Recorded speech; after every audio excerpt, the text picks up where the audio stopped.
Greetings, what's up, and welcome. The rain is pouring and the magpie is casting. Coming to you guys today with a 1 vs 1 replay featuring spawning in the west.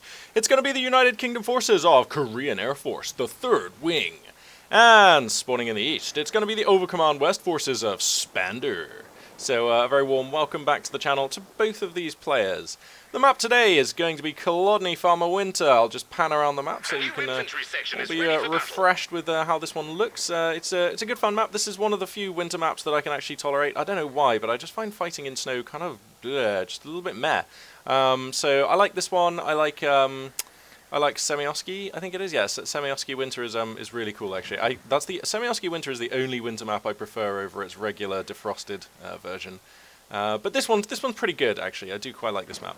The build order for the Overcommand player Spander looks like he's gone Volks into Volks, pretty standard stuff there. Korean Air Force, he's gone Tommies and then controversially into Tommies. Most players, you'll see, if they're going to go 2 infantry squads, if they're not going to go for the universal carrier, you'll mostly see them go Tommy into Vickers gun.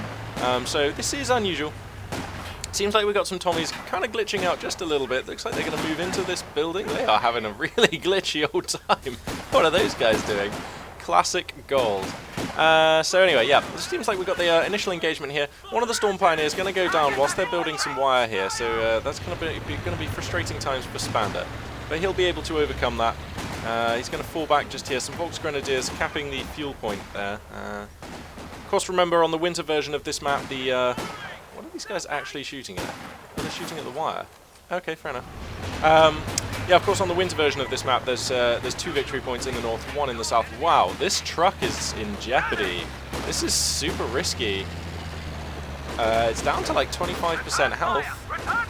And I think these Tommies probably have it if they just keep focusing it. Whoa, what is going on here?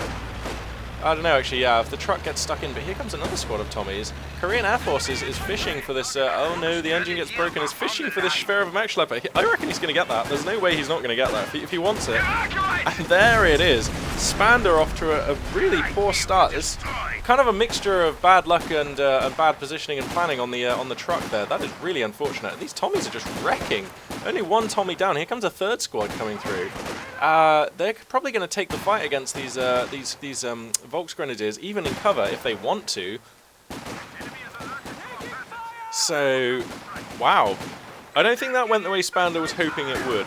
So basically that means that Spander, you can see the timer just here on the screen. He's got about 150 seconds or so. He's going to have to wait before he can get another crack at getting a Schwer of a mech schlepper. That means that for the first 3-4 minutes of this game, he's only going to be able to build Storm Pioneers, Volks Grenadiers, the Kubelwagen, and the Raketenwerfer. So those are the options down here, which are available from your Command HQ.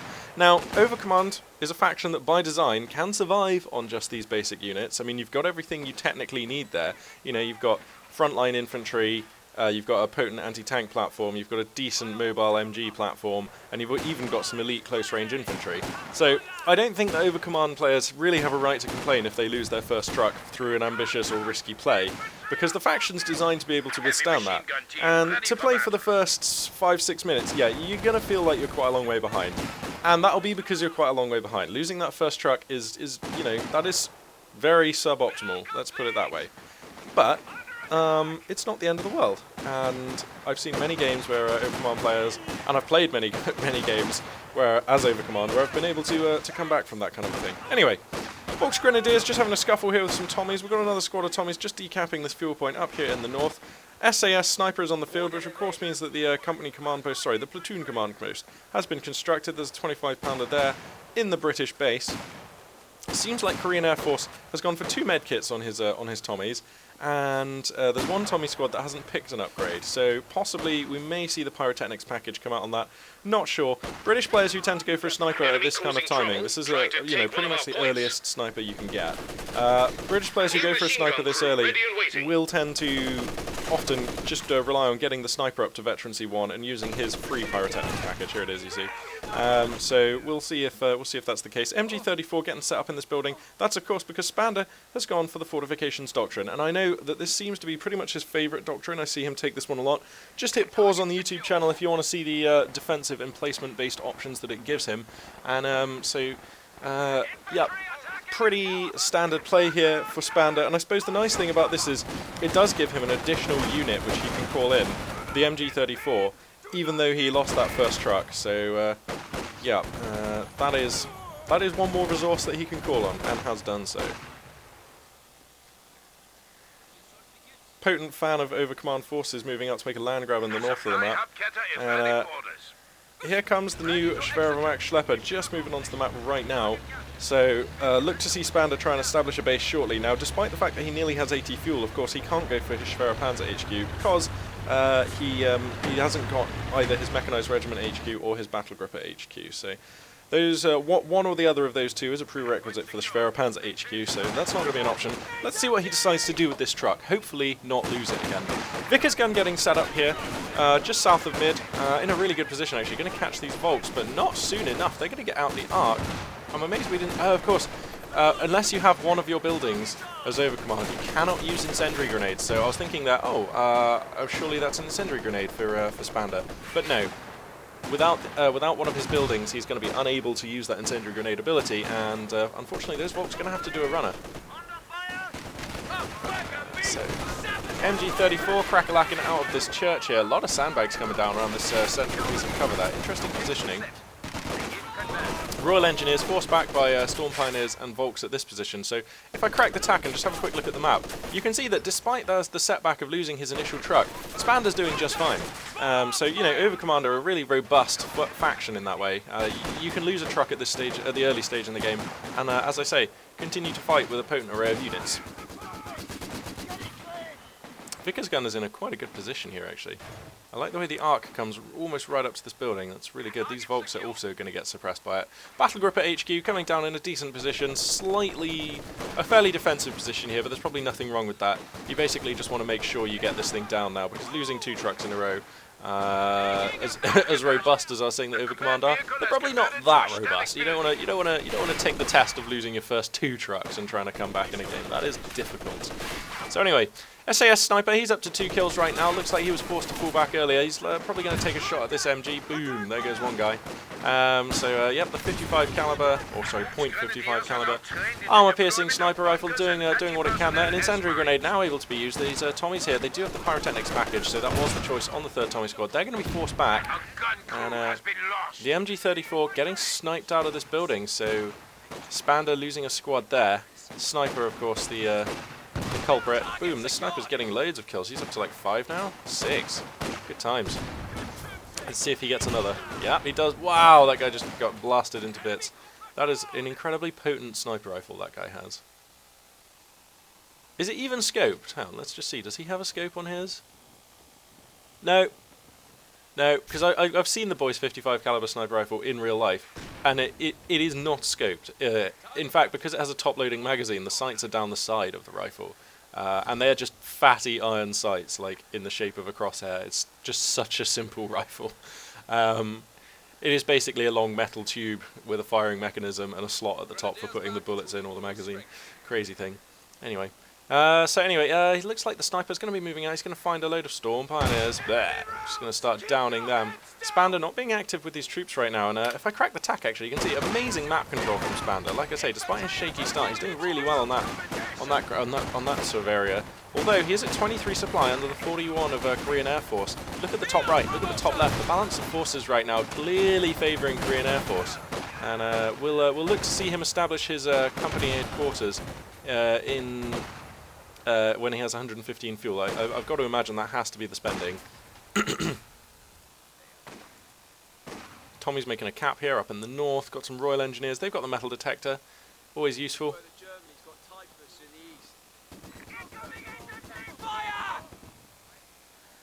Where's that Vickers? Ah, here it is. I was sure I could hear Vickers firing. So yeah, Vickers just making life hell for these troops here in the south. Let's take a look at the scoreline here. Seems like Spander is actually ahead by a good 135 tickets right now. So, I mean, that's standard stuff. British players will be used to being behind by that much at this stage in the game. But it is slightly unusual, given the shaky start that Spander got off to. So he's done really well to actually eke out that kind of a ticket lead. Up to 140 now. And he's shortly going to hold 3 over 0 victory points. So that's going to be really good. Yeah, there we go. Wait, no, not quite yet. There we go. So, yeah, the British forces of Korean Air Force really under the clock right now. He's finally chosen a commander, gone for that Vanguard Operations Regiment. That's probably the most frequently used commander I see for the British. Just hit pause on the YouTube channel if you want to overview the abilities that he gives you access to. Fairly punchy combination of 5 very useful abilities there. Royal Engineers here, they ran into this teleminefield perhaps. They seem to be low on men and HP. Unlikely though, because they do have a metal detector. Anyway, so those telemines going to be really annoying. The double SAS sniper combo, ooh, nasty. One of them's up to 1-star veterancy, so he has the ability now to call in the pyrotechnics package. Incendiary grenade, going to force one of the snipers back. 6-pounder coming out as a prophylactic measure against, sorry, a preemptive measure. I actually cracked out the dictionary to check my usage of the word prophylactic, which is a word that I really like to use. I used to study biology, so, you know, it's a word that you do latch onto these words. Yeah, it turns out prophylactic not really accurate in the sense that I've been using it. Preemptive is pretty much the word that I should be using. So anyway, this is a preemptive 6-pounder coming out right now. Just going to ward off any potential armour that could be coming out for Spander. Seems like he's decided to spend his AT fuel and his third command truck on this K.Ferma Schlepper, which is going to be coming down in this position. And a Luke's light tank. Panzer II going to be the choice, the weapon of choice there for Spander. We'll see what he's able to accomplish with that. We've got a glider circling on the minimap right now, so just keep your eye on that. I guess it's probably going to land like... This is normally a fairly safe spot for British forces on this map. Yeah, here it comes. And this is the Vanguard Operations Regiment forward command glider, this one. So this one comes with the air landing field officer. He's going to get stuck straight in. It also enables you to build medics and commandos whilst also operating as a forward fallback point. So part of what makes this commander so very strong definitely is this package. The forward air landing field officer, one of my favourite units with the Brits right now. At Veterancy 1 he has access to the very cool recon overflight ability, which for 30 munitions is just like so good. Here comes the Panzer, loving the camo on that one, very apt for this map, the Ardennes Forest camo. Of course that was adapted for fairly sort of alpine foresty, you know, winter environments, so fitting when you look at the map. Look, it's basically invisible. I can't see that. Where's the Panzer? Where did it go? Oh my god! So yeah, there it is. So yeah, the forward air landing field officer, I was just overviewing his abilities. He gets that awesome light gammon bomb, which is really good. Him and his bodyguards, they're all commandos, so up close he packs a real punch. And he also has the battle cry, which I love using. Oh, looks like the Lukes might be about to get this Vickers.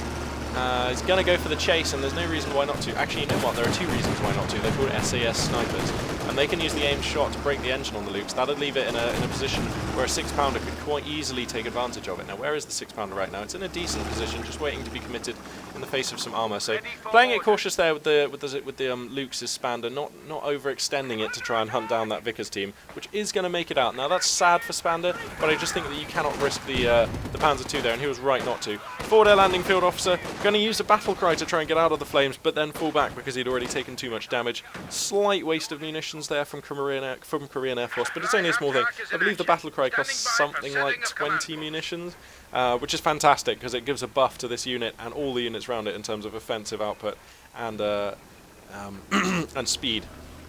Wow, it only costs 15 munitions. Yeah, that battle cry is so good. Wow, no wonder I love using that, like every opportunity I get. If you catch 3 squads with that thing, it's super value. Even if you just catch even if it only affects the forward air landing field officer, it's still totally worth it. It's just really good. Anyway, Panzer II Luke's going to be harassing these Tommies in mid, getting some good damage onto them, somehow not killing any of them, which is unlucky for Spander. But, you know, c'est la vie. Incendiary grenade going to come down. That is plumb on the 6-pounder. That'll definitely decrew it. And there it goes, 6-pounder now, has no crew. I don't think that there's any way that the Overcommand forces can capitalise by stealing that. That's a piece they'd love to have. That'll be super powerful in Axis hands right now. Wow, the Luke's getting really cocky now that the 6-pounder is down. Spander senses blood in the water. He's going to come on in and go for a kill. Korean Air Force, thinking quickly, deactivates the forward fallback point on his glider and gets all of his troops the hell out of there. The glider's going to go down, and a lot of British troops massacred. And if we crack the tactical map, you can see that mostly the British forces right now are utterly routed. Spander controlling the majority of the map. He's got all 3 victory points. The scoreline right now, 496 over 227, Axis over Ally. So things going really good for Spander right here. He's getting super aggressive with the loops though. I'm not sure I like this. This is almost certainly a dead loops with 2 SAS snipers and the machine guns, which do slowly damage a loops. Its armor isn't machine gun proof, it's just very machine gun resistant. This loops is almost certainly going to be stalked down by the 2 SAS snipers, so this seems like a bit of an overextension, to be honest. Vickers' machine gun crew here getting gunned down by Storm Pioneers. And Spander, sorry, Korean Air Force right now kind of reeling. He does have his company command post, but not nearly enough fuel to go for anything really. SAS snipers are going to get the loops, and I have to question the wisdom of throwing that into the opponent's base. I think Spander, he did sense blood there, sense blood in the water, and you know, it's a really cool thing when you know that your opponent is on the ropes and you know that they don't have any anti-tank, and you just throw your Ostwind or throw your Panzer II into the base, get some work done. But if you ask me, that was an overextension. The Panzer II was a big part of what was making Spander's forces so strong just then. And if he'd have just fallen that back, just put it here, repaired it, then any time the British players would have tried to move out, wow, that's the old antimatter gravity. Whoa! Destruction on the... What on earth happened to that piece of glider? Whoa! Whoa, physics! Physics for the win! Yeah, so as I was saying, if he'd have just fallen the Panzer II loops back to here and repaired it, then, you know, as soon as the British forces tried to move back out onto the map, he would have had that very mobile, very effective anti-infantry asset just to harry and cause them to fall back and respond to any move that the British player would have made. So Spander's position now much weaker than it would have been if he kept the Lukes alive. However, he's still in this game with a really, really good shot. In fact, well, you know, better than a shot. I mean, let's crack the tack. He owns the map right now. British forces just beginning to feel their way back out. He's 50 supply over the 48 of the Brits, so he's caught up in terms of his army size, as you can see by looking at the top left and top right of the screen. And he also finds himself, you know, with a considerable score lead, so and resource lead even. So things looking real good for Spander right now. He's up at 10 command points. If he wants to be super cautious, he could think about establishing a Pack 43 in a dominant position, like maybe here or something. But that is that's like cherry on top territory. That's like overkill territory. And the Pack 43 does cost 500 manpower, so not exactly the kind of resources that Spander has access to right now. In fact, his manpower float is non-existent. He is floating 160 fuel, so that makes me think, given that he's not using this truck, he's probably going to go for a Panther, which seems like a pretty cool choice. The British player doesn't have any armor right now, but his earliest armor choice is going to be that Centaur or the Cromwell. The Panther's a fantastic answer to both of those. Alternatively, if the British player opts to keep saving for a little while, if Korean Air Force so, he can have the option to go for a Firefly. Now, the Firefly is a really good option against the Panther, but unsupported, the Panther can get all over the Firefly, and if it gets around the sides or the rear of the Firefly, that's game over, because the turret traverse speed, of course, on the Firefly incredibly slow, whereas the Panther is very well suited to mobile warfare, so obviously that'll be a fight that the Panther can take. Tommy's here, doing what they can with an SAS sniper here in backup. How many kills does this go up to now? 17. Good work on that.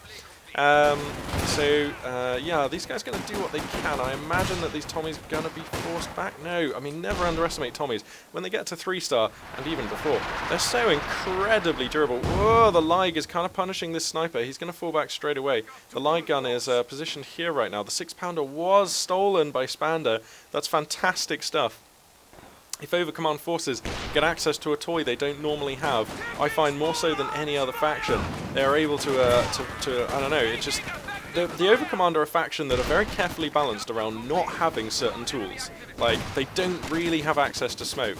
They don't really have access to any flame or incendiary weapons. I mean, yes, they have 1 or 2 options for these things, like, but they're all veterancy options on, like, obscure units. And they don't have any snipers, you know, they don't... There's a lot of things that Overcommand just don't have. One of the things that Overcommand just don't have is a proper, in inverted commas, anti-tank gun. They've got the Rakettenwerfer, which is fantastic. It has many bonuses, it can go in buildings, it can fall back, but it is short-ranged and it's just not very intimidating. So being able to have access to a mobile but proper anti-tank gun, like a Pack 40, like a Zis gun, like a 6-pounder, can really make an Overcommand battle line feel super intimidating. So we'll see how Spander chooses to use this moving forward. British forces right now kind of stifled and being held back. Now there's a Pack 43 that has been built slightly more defensively. I think this is a fine position if the game has been even so far, but the game has not been even so far. Spander, despite his shaky start, has been dominating this game, so I'd love to have seen that Pack 43 established in a slightly more dominant position. Possibly here on the high ground. This is a pretty nice position. Sorry. Position for it, or even just here. Those positions would have been just fine. Anyway, mixed skirmishes going on here and there. The light gun's just chipping in rounds. Ooh, Ooh, those Royal Engineers, that's a little close. The light guns chipping in rounds where they can. Crack the tack. We can see a lot of reds still, and Tommy's just taking back one of the victory points. This is super crucial because Korean Air Force finds himself right now at 72 under the 493 of Spander. So it's all about the victory points right now. The British force is heavily under the clock, and that's something they're going to need to do something about. So taking back one victory point, that's a good first step. He's going to need to get another though. 2 SAS snipers, they're both up to 2-star. Oh wow, very clustered though. A single live round could do a number here. Whoa, they're just detonating these volks. Incendiary grenade's going to come down. Somehow that guy's not burning. He's just on the edge of the fire, just keeping warm there. Just probably brought some marshmallows there.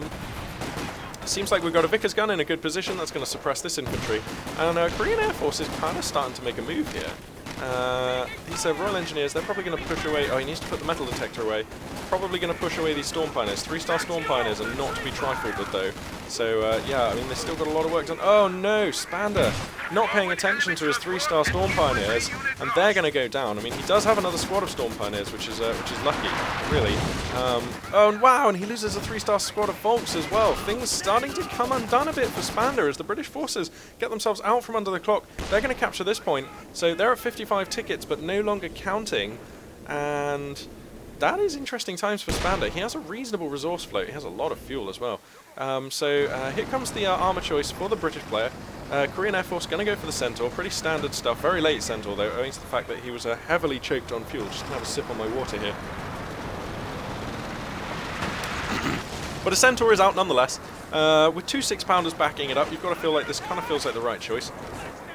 And from over there, it should be out of range of this Pack 43. 6-pounder should reposition, come up and start hosing this, I reckon. It's probably going to be the best option. These Volks Grenadiers, I wonder if they could have traded for enough time to decap that. Probably not. Almost certainly not. Spander there, probably making the right decision to just fall them back straight away. He hasn't got them forward fallback point, actually, on this building. That's an option he could really go for. You know what, actually, he has so much fuel. Why don't he just throw this down as a mechanized company, and then he can get his King Tiger? I'm not even sure that that's the optimal play. He's got enough fuel that actually I think two Panthers is going to be way better. King Tiger is a very strong unit, but I hate it. And this is I probably have played more Overcommand than any other faction, and I just think the King Tiger is awful. It's so slow. It's been nerfed so that its front armor really isn't even all that. And it's just a massive liability, and because it is worth so much in terms of, you know, it's such a massive fuel investment, you have to protect it. Like, you have to. If it's going to go down, you can't just be like, oh, it's just a King Tiger, I'll just, you know, let that be a diversion. No, you have to babysit it. You have to accompany it with Storm Pioneers and enough supporting units. So for me, for my money, it just makes your army way too slow to respond, way too, I don't know. It just saps all of your mobility and playmaking capability from your army. So I don't like the King Tiger. It's just a personal point of view. I think it's really bad. I generally go for a Panther if I can. The only times I like a King Tiger is when you think your opponent doesn't expect it, or when you just need a line breaker. And there, occasionally, you do just need a line breaker, and the King Tiger does okay at that, owing to its large HP pool and high damage output. Now this wreckage here may actually block the first shot from this Pack 43, so that is that could be a real concern. I'd love to see him just attack that wreckage just to make sure it's cleared. Centaur's going to get away scot-free for now, and Spander actually finds himself under the clock. He has been for a little while now.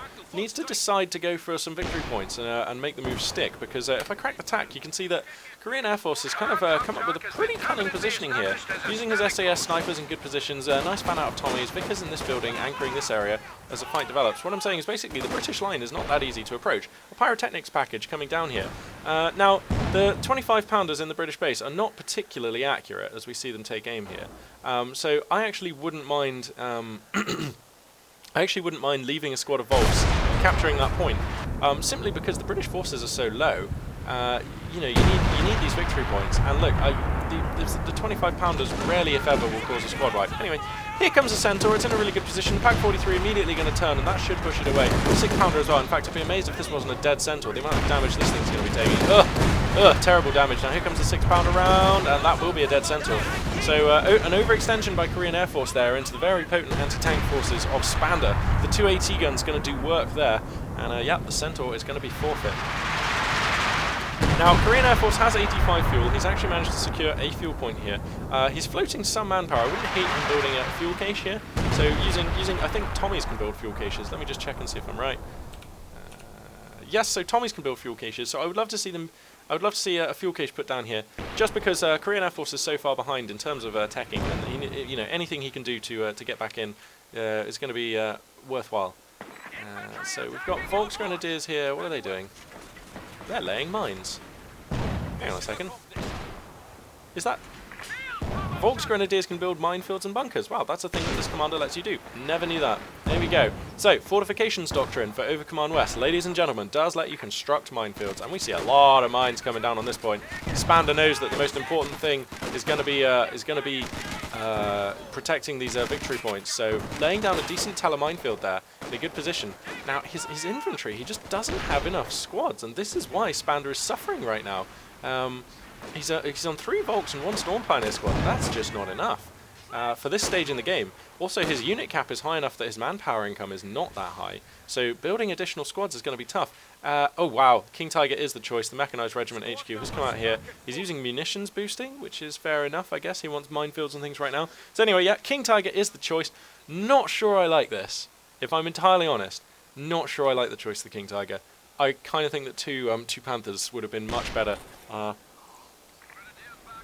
But we'll see what happens. I mean, 2 SAS snipers can do a real number on a King Tiger, and with the 6-pounders in backup, I mean, 6-pounders are like the best anti-tank gun in the game. You know, except for, you know, the best mobile anti-tank gun in the game. So, I don't know. I don't know if this King Tiger is going to get much done. We'll have to wait and see, but the King Tiger is the weapon of choice for Spander. And, and he is a very seasoned overcommand player, so let's see what he can get done with that. Light guns just kind of flailing rounds out into the fog of war. I guess that's just some barrages that have been put down. Actually, I say light guns, plural. There is actually only one. And that is the sound, listen. That is the sound of a King Tiger rolling in. Let's see what camo he's gone for. Ardennes Forest, going to match the Lukes that were sent out earlier. So here comes the King Tiger. Wow, speedy. Like infantry literally kind of move faster, I think. Or at least maybe the same speed, I don't know, whatever. MG42 Pintle Mount upgrade coming down, so a savvy play there from Spander. You always want to buy that, especially the heavier the tank, the more damage that MG42 Pintle Mount does. So on a King Tiger, it is pretty brutal.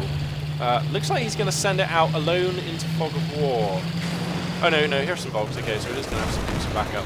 I was going to say, that is dangerous if not. So anyway, the King Tiger now reveals itself, so the gig is up, and we'll have to see what Korean Air Force decides to do to find an answer for this.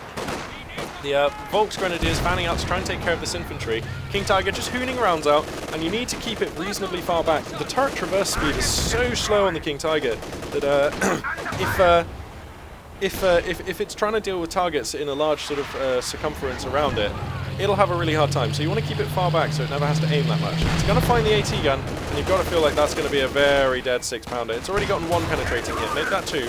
So the King Tiger finds itself at about 75% health, seemingly unable to get a hit which is going to do any damage. And this is another reason I hate the King Tiger. It's so slow to fire, and it's so inconsistent with its shells that even 1 or 2 misses is going to significantly reduce its impact on the battlefield, reduce its efficiency. Looks like he's going to focus fire the 6-pounder, which is a great choice. We could see a Firefly join the field shortly for Korean Air Force, and that would be a really appropriate unit right now. These Volksgrenadiers not going to stay to get the job done. Oh no, you've got to feel like Spander didn't mean to move them out there. Oh no. And I'm not sure they're going to get the cap done here. These 2 SAS snipers are in a really good position. They're using a target weak point on this King Tiger. Now Spander has secured both victory points. Korean Air Force finds himself under the clock again, but this King Tiger is getting pounded down by 2 SAS snipers and a 6-pounder. It's in a really bad position, actually. This is genuine danger. The 6-pounder is just using attack ground, so that can attack this. That can hit this guy all day. And of course, anytime the King Tiger gets hit, it does get stunned sometimes. So that's not just the rounds of these things. It's like a thing the King Tiger does. If it gets hit by a heavy enough round, it can get stunned. I think it's the same as the Yag Tiger that way. Actually, you know, I'm not 100% on that one, so you know, I might be wrong about that. Anyway, Storm Pioneer is going to fall back to try and repair the King Tiger, which it desperately needs. He's not going to commit it again, is he? Oh no, he's sending it back out with like 1/3 of his health. This is so risky, but I guess he just wants to push the Brits out of the game right now. I kind of think if you're going to go for a King Tiger, you need to at least look after it, because these SAS snipers and another 6-pounder, that could be a dead King Tiger. Crocodile the choice? What? Okay, not a Firefly, a Crocodile the choice for Korean Air Force. Did not see this coming. Anyway, here it comes, the exposed tracks on that unit. It's just gonna, it looks like it's gonna bring a bit of the glider with it. just casually bringing some of the command glider. Nope, going to give up on that option. Okay, fair enough. Or maybe it wants to bring a bit of the wing. Whatever. So, yeah, the epic physics are being demonstrated there on the Crocodile. And the light gun hooning rounds in, but down to 35 tickets, Korean Air Force, but manages to get himself out from under the clock. Wow, this King Tiger just needs to go away. Go, oh no, it's getting hooned by the 2 6-pounders. The aimed shot could come down on these SAS snipers, and that would probably immobilize it. Here comes some 2-star Storm Pioneers with the repair tools, so that's going to help. A loot coming out. That's a really good choice. I like the loot. And here comes the Crocodile. Now, the 6-pounder's in a decent position to see this Crocodile as it comes around the corner. So here we go. Oh no, but here come the Typhoons. Royal Air Force Typhoons coming in. They're gonna do pretty good damage. You've got to think. If they find the King Tiger, that could be really nasty because they could get the repairing Storm Gliders as well. So let's wait and see. They're going to loiter around here. The King Tiger is just on the edge of their radius. Here comes the Crocodile. Oh, the 2 6-pounders just hooning damage onto the King Tiger. This is what I mean.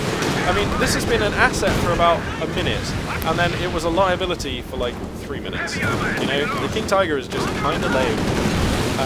A Panther would have done so much better. So much better. Like, because it's just so much more mobile. Like, a Panther would have just been way better. Anyway. One of the Typhoons does go down in flames. The anti-air defences of the Command base combined with the Schwerer Panzer HQ, all of which are puking shells out. This second Typhoon, I don't know where that crashed, but it went down hard. So anyway, but British forces crucially back in command of 2 of the victory points. Korean Air Force not under the clock. Spander kind of out of fuel, kind of out of manpower. Korean Air Force kind of, you know, just making moves right now. He's up at 67 supply over 62, and if I crack the tack, this is actually a position, it's tentative, but the British player definitely has dominance. This Crocodile is going to be awesome. Here it comes. Where's the 6-pounder? 6-pounder's kind of awkwardly on the right here. That is very exposed. The Crocodile could just drive over and flame that for no retribution whatsoever. Bang! Going to be getting some hits in though. Of course, the Crocodile has like an ungodly amount of health. Oh no, don't lose your 4-star Volks, Spander. No, the 4-star Volks go down. And with that, you've got to think Spander actually just doesn't have enough forces to finish this. He doesn't even have anything to counter the Crocodile. So, oh, actually no, that's not true. He does have this Pack 43, which needs to rotate. Yeah, he does have the Pack 43, so that's a real thing. And the 6-pounder has been remanned, so that's still alive. But he just doesn't have the manpower in terms of squads on the battlefield or the resource to see this game out. I'm not sure what he can do. Like, I just don't know what the play is here. The trouble with the Crocodile is that like conventional anti-tank guns and infantry-based anti-tank counters pretty much don't work. I mean, if you have a Rakettenwerfer or if you have a 6-pounder in this case for Spander, the Crocodile will kill that in a heartbeat. You'll be lucky to get 1 hit. And the hit may not even pen because Crocodiles are pretty armoured. So, you know, you could stack up on Rakettenwerfers, but they'd all just die pretty fast. So I don't think that's the choice. And he doesn't have the fuel for any other choices. So, I mean, I guess save for a Jagdpanzer is the option. I think, yeah, save for a Jagdpanzer. And he's got 329 tickets to give. So he's got some time to make that happen. So that could be a real thing, but wow, I mean the SAS snipers, are they both 3-star now? Oh, 29 kills and 32 kills. 61 between them. That's gross. Here comes a loop, so they're going to use their aim shot. I reckon they should get the hell out of dodge. These are very fragile units. No, the 6-pounder's here. He's not even going to fall them back. Yeah, why would he? He's got aim shot plus the, oh wow. Plus the 6-pounder, aim shot plus the 6-pounder, don't even bother falling back. That is crazy.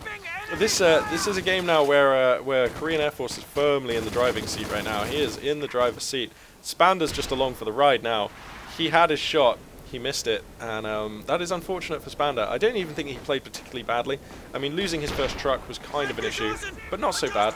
And he managed to actually play very well through that phase of the game. If you ask me, there were 2 mistakes that cost Spander this game. Number 1 was overcommitting with his first Panzer II loops into the base, which enabled Korean Air Force just to even have a thought about getting back out onto the map. The second mistake, in my opinion, was opting to go for a King Tiger.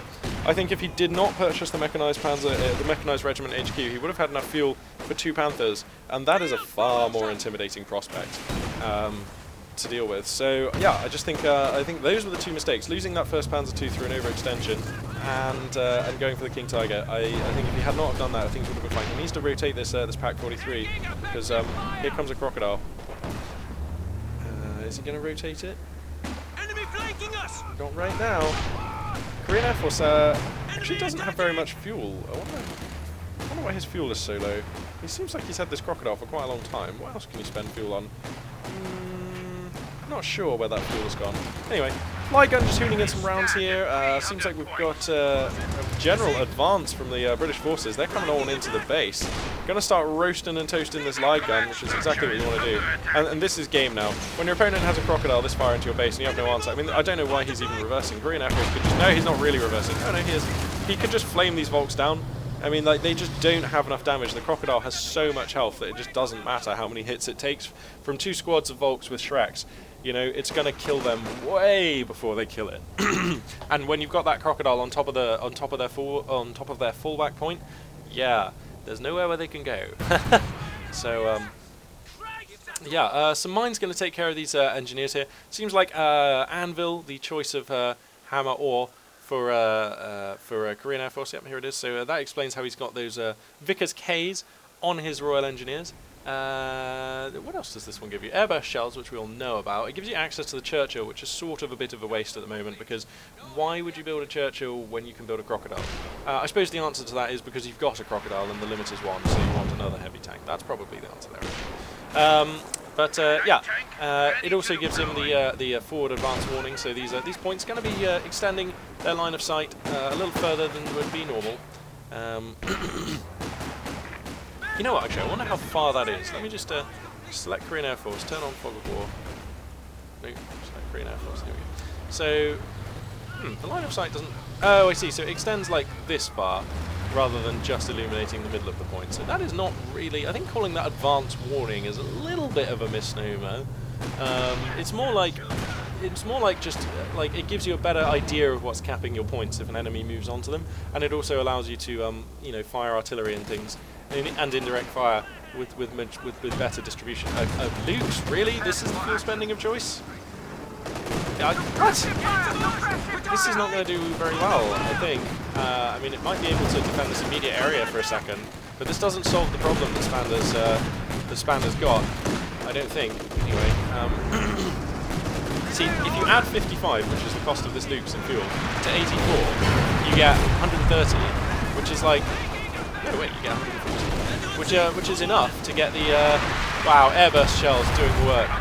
Which is enough to buy a Jagdpanzer. So, anyway, I think a Jagdpanzer should have been... Whoa, the Luke's just goes down, and he buys another Luke's. I think Spander knows it's over, and he's just looking for a little bit of payback kills here. The crocodile could be way more aggressive if it wanted to, could just come in and start burning down the HQ. I would love to see it do that.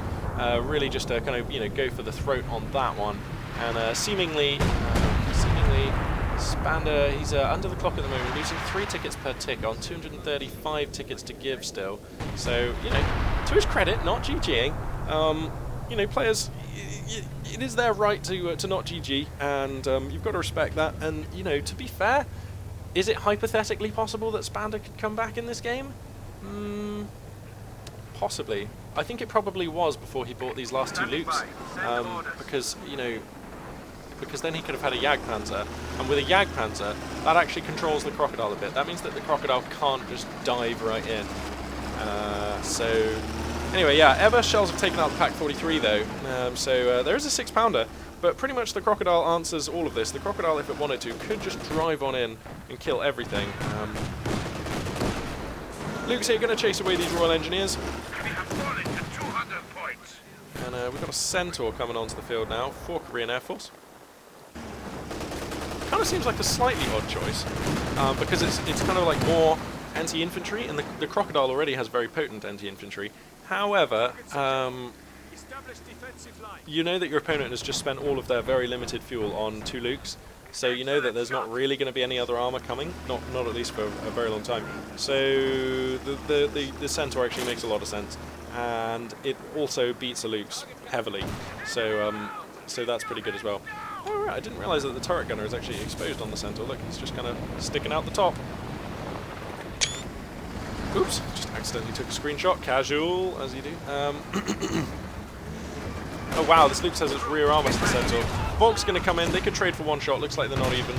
Gunner, they're going to fall back. Here comes the Crocodile, fully repaired now, SAS Sniper. This looks like a good push here for Korean Air Force. 2-star now, the Crocodile. That means that it's very maneuverable now. There, look at it go, so scary. And now it's really, really, really dangerous. So it's going to burn out this 6-pounder very, very quickly. And the Luke's is a forfeit. That is actually abandoned. Oh no. So anyway, one of the 6-pounders goes down. I'd like to see the Centaur just go for the other 6-pounder. That would make me feel a little happier. Yeah, there we go, there we go. Gonna get it. The Luke's gonna be forfeit actually. It seems like the Schwerer Panzer HQ sealing the deal on that one. Just gonna take that straight out. Crocodile here at the back could come in. There's nothing that can threaten it. Oh no, sorry, there is actually a 6-pounder. Spander doing well to defend that. This 6-pounder's actually gonna see off the Centaur. It might kill it. Surely not. Oh my goodness. Wow. Spander achieves an armor kill in the late game. And you've got to think with that, his dignity is kind of restored like a little bit. Like, you know, at least he went down fighting. Like, this is a fight. He is actually putting up a fight here, which given his units, I mean, look at the top right, look at the top left. He's at 26 under 69, 67. That's pretty extreme. Here comes a, that's the pyrotechnics package. So we're going to see some more airburst shells flying in. What was this? Oh, that was the Mechanized Regiment HQ. Mechanized Regiment HQ becoming the recognised, like that's a wrecked joke. The recognised Mechanized Regiment HQ. That's, yeah, for shizzle. Okay, that didn't work. Let's forget about that. We'll all agree. Everyone who watches this channel and me, we'll all agree right now. We'll never speak to that one again. Good, thank you. So anyway, yep, airbursting shells flailing on in. They're going to be kind of hooning in on the battle group at HQ, and it seems they're not all airbursting shells. That's weird. I thought we replaced all of them. Yeah, these look like regular shells. How strange. I wonder why that is. I thought that the anvil mode just put them all to airbursting shells. Whoa! Ooh. That last shell there caught a man. Here comes another Luke's? What is this, Luke's number 5? I don't know about this. Spander, I don't know about this, buddy. I think you're like a dog with a bone, my friend. You're not going to let go, are you? Oh, fair enough. Let's get some nice cinematic shots of these guys burning. Oh dear. Oh dear, it is bad time. War is hell, ladies and gentlemen. Do not go to war. Avoid at all costs. War is bad. Crocodile now nearly 3-star. Just needs like one more hit to become 3-star. And look at that. Look at that thing. Ugh, what a horribly, horribly, horrible thing. Flamethrower, cannon. Even has a little coax MG on that turret, I think. Vickers gun just garrisoning this point to the north. Savvy play there from Korean Air Force. I love how Spander has been able to nurse these 2 6-pounders this entire game. It's like that's not even a unit he can build. Oh no, the Luke's just going head first into the snipers. One of the snipers has died at some point actually. I must have missed that. Sorry. So one 3-star SAS sniper has died. One remains. I like to think that this is the first one who came out, the original, if you like. Then 2 6-pounders going to push the Crocodile back. Ha! Ha! Yes, Spander. Nice one, buddy. Love it. He's even sending some storm pioneers. They're going to be bitterly disappointed to be met with a Vickers machine gun, which has them fully in arc. That's gonna push them back. Nothing that they can really achieve in the face of that. Incendiary grenade coming on out onto these Tommies. Unfortunately, not quite going to catch them. They have to be careful. They're going to run on into it, and Spander's going to call it a day at that point. Fair enough. He tried his best. A very gritty defense. Actually managed to not die, if you like. Actually managed to, you know, basically lose on tickets rather than having his base destroyed. Which, in the face of those British forces, kind of a miracle.